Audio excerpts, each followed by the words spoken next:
இன்றைய புனிதர் அறிவோம். பிப்ரவரி 12. புனித கவுடன்சியஸ். இத்தாலி நாட்டில் பிரஸ்யா எனும் நகரில் 360ஆம் ஆண்டில் பிறந்தவர்தான் கவுடன்சியஸ். படிப்பில் மிகுந்த ஆர்வம் கொண்டிருந்தார். எனவே ஆயர் பிளாஸ்டியூஸிடம் கல்வி பயின்று தனது அறிவை வளர்த்து கொண்டார். சில ஆண்டுகள் கழித்து 387ஆம் ஆண்டு எருசலேமிற்கு திருப்பயணம் செல்ல முடிவு செய்தார். அதன்படி எருசலேம் கிளம்பிய போது ஆயர் பிளாஸ்டியூஸ் இறந்த செய்தி கேட்டு துயருற்றார். அடுத்ததாக யாரை ஆயராக நியமிக்கலாம் என்று யோசித்த போது மக்கள் எல்லோரும் ஒருமனதாக கவுடன்சியஸ் தான் எங்களுக்கு ஆயராக வர வேண்டும் என்று முடிவு செய்தார்கள். தங்கள் முடிவை புனித அம்புரோசிடம் தெரிவித்தார்கள். அவரும் தம்முடன் உள்ள முக்கியமானவரிடம் பேசிவிட்டு சம்மதம் தெரிவித்தார். ஆனால் இவ்வளவு பெரிய பொறுப்பை ஏற்றுக்கொள்ள தான் தகுதியற்றவன் என்று உணர்ந்த கவுடன்சியஸ் மறுத்து பார்த்தார். ஏற்றுக்கொள்ளாவிட்டால் திருச்சபையிலிருந்து புறம்பாக்கப்படுவீர்கள். இது இறைவனின் திருவுளம், எனவே ஏற்றுக்கொள்ளுங்கள் என்று கீழே திருச்சபையின் ஆயர்கள் அழுத்தம் கொடுத்ததும் கவுடன்சியஸ் சரி என்று ஒப்புதல் கொடுத்தார். புனித அம்புரோஸ் அவரை ஆயராக திருநிலைப்படுத்தினார். ஆயராக பொறுப்பேற்றவுடன் புனித பூமிக்கு திருப்பயணம் சென்றார்.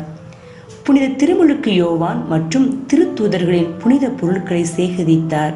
மேலும் புனித பாசில் கப்பத்தோக்கியாவில் உள்ள செசாரியா நகரில் சந்தித்து செபாஸ்டேயில் கொல்லப்பட்ட மறைசாட்சிகள் 40 பேரின் புனித பொருட்களை கொடுத்தார். இவை அனைத்தையும் வைத்து அழகிய ஆலயம் எழுப்பி மக்களுக்கு அருளாசி பெற்றுக் கொடுத்தார் கவுடன்சியஸ். புனித யோவான் கிறிஸ்தோஸ்தம் மற்றும் கவுடன்சியஸ் இருவரும் அந்தியோக்கியாவில் சந்தித்து நண்பர்களானார்கள். யோவான் கிறிஸ்தோஸ்தம் போதனைகளை தவறாக புரிந்து கொண்ட சிலர் தப்பறை கொள்கைகளை எழுதியதாக கூறி நாடு கடத்தினார்கள். உண்மையை விளக்கி கூறி யோவானை காப்பாற்றுவதற்காக கீழே பேரரசர் அர்காடியூஸிடம் கவுடன்சியஸ் உடன் சேர்ந்து 3 ஆயர்களை திருத்தந்தை அனுப்பினார். மூவரும் கொன்ஸ்டாந்தினோபிளுக்குள் கிளம்பினார்கள். ஆனால் ஏதென்ஸ் நகரில் தடுத்து நிறுத்திய காவலர்கள் தனி கப்பலில் அனுப்பி வைத்தார்கள். உணவின்றி பட்டினியுடன் 3 நாட்கள் அவதிப்பட்டு வந்தவர்களை நகருக்குள்ளேயே நுழைய விடாமல் அங்கிருந்த காவலர்கள் இவர்கள் மூவரையும் கைது செய்தார்கள், துன்புறுத்தினார்கள். அவர்களில் ஒருவரின் கட்டை விரலை வெட்டி ரசித்தார்கள்.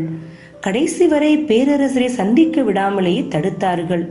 சொந்த நாட்டிற்கு ஓடிப்போங்கள் என்று கூறி பயணிக்க முடியாத படகு ஒன்றில் அனுப்பி வைத்தார்கள். போகிற வழியில் மூவரையும் கடலுக்குள் தள்ளிவிட்டு விட வேண்டும் என்று மாலுமியிடம் தனியாக சொல்லி வைத்திருந்தார்கள். ஆனால் இறைவனின் துணையுடன் 4 மாத போராட்டத்திற்கு பிறகு இத்தாலி சென்று சேர்ந்தார்கள். முயற்சி தோல்வியில் முடிந்துவிட்டதே என்று அவர்கள் வருந்திய வேளையில் இவர்களது முயற்சிக்கு நன்றி கூறி யோவான் கிறிஸ்தோஸ்தம் எழுதிய கடிதம் இவர்களுக்கு சற்று ஆறுதலாக இருந்தது. கவுடன்சியஸ் 427ஆம் ஆண்டு இறந்தார். இன்றைய புனிதரிடம் கற்போம். தவறு செய்யாமலே தண்டிக்கப்படும் மக்களுக்காக நமது இதயம் துடிக்குமானால் நமக்காக இறைவனின் இதயமும் துடிக்கும்.